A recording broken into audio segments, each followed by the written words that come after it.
O início da ocupação econômica do território brasileiro é, em boa medida, uma consequência da pressão política exercida sobre Portugal e Espanha pelas demais nações europeias.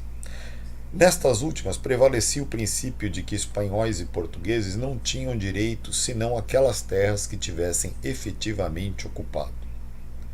Dessa forma, quando, por motivos religiosos, mas com apoio governamental, os franceses organizam sua primeira expedição para criar uma colônia de povoamento nas novas terras, aliás, a primeira colônia de povoamento do continente, é para a costa setentrional do Brasil que voltam as vistas. Bom, aí é aquela velha história, né, do curso médio de História do Brasil, que você deve ter observado já.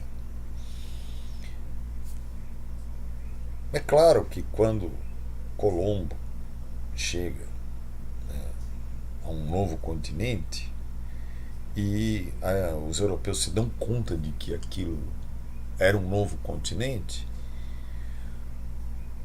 a hipótese de que existiria terras ao sul, ela cresce.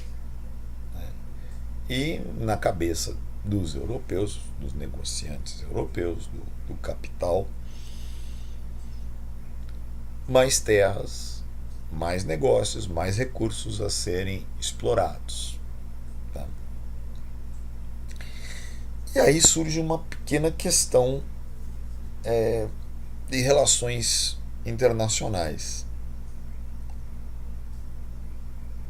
Esse novo continente e o mundo todo continua sendo dividido pelo Papa, né, que era a grande autoridade, né, para essas questões de direito internacional, entre Portugal e Espanha. Até que os franceses começam a questionar isso. Falar assim, olha, né, a gente podia dar uma olhada no testamento de Adão e Eva, por exemplo,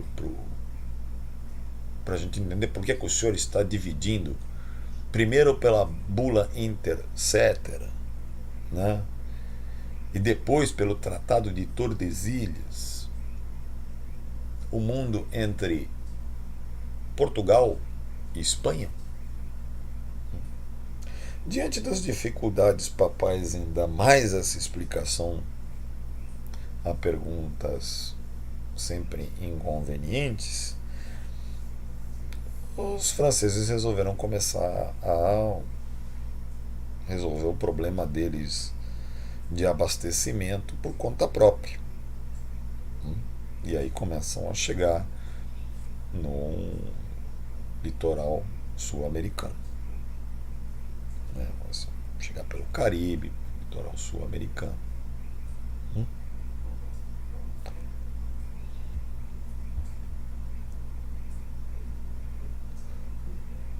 Os portugueses acompanhavam de perto esses movimentos e, até pelo suborno, atuaram na corte francesa para desviar as atenções do Brasil.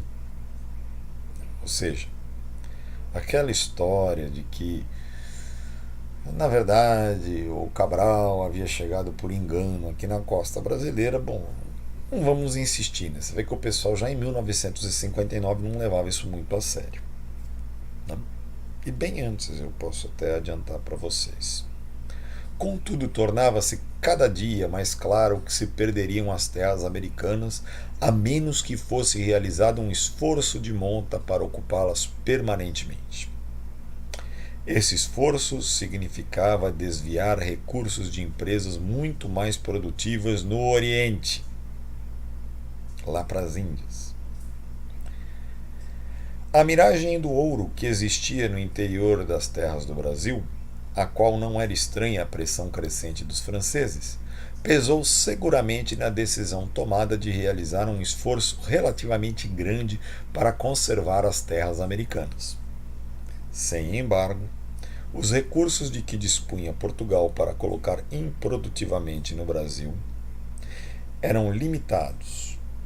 e dificilmente teriam sido suficientes para defender as novas terras por muito tempo. A Espanha, cujos recursos eram incomparavelmente superiores, teve que ceder à pressão dos invasores em grande parte das terras que lhe cabiam pelo Tratado de Tordesilhas. Para tornar mais efetiva a defesa de seu quinhão, foi-lhe necessário reduzir o perímetro deste.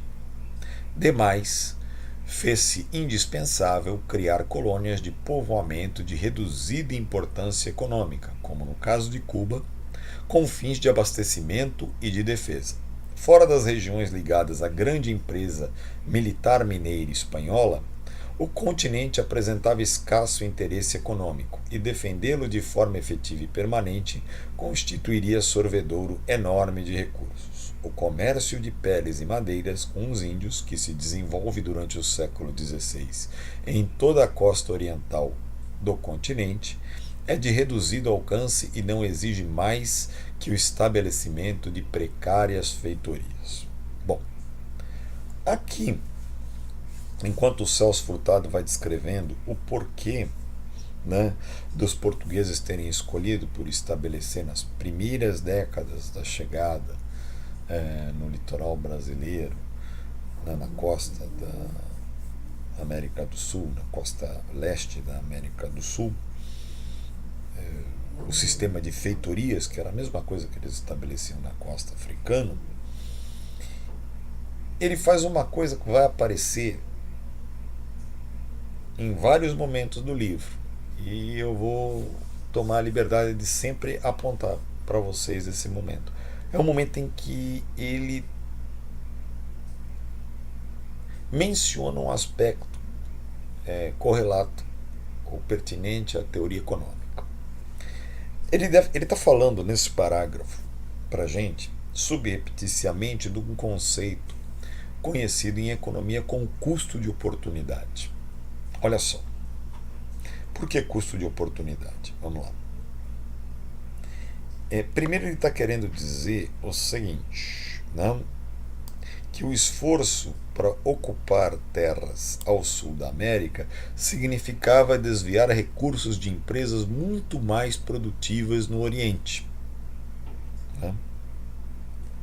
Que não existia uma certeza, né?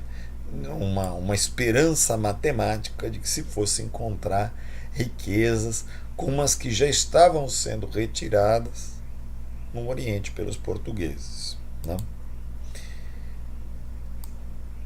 Dados os recursos escassos, né? Quando você precisa alocar esses recursos, para você desviar o recurso de uma atividade produtiva para outra, você tem uma coisa chamada custo de oportunidade. O custo que você vai ter de deixar de fazer uma atividade para passar para outra. Né?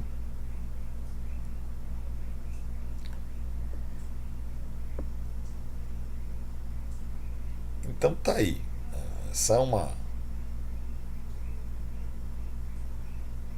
coisa interessante aqui para a gente aventar a discussão hoje. Né?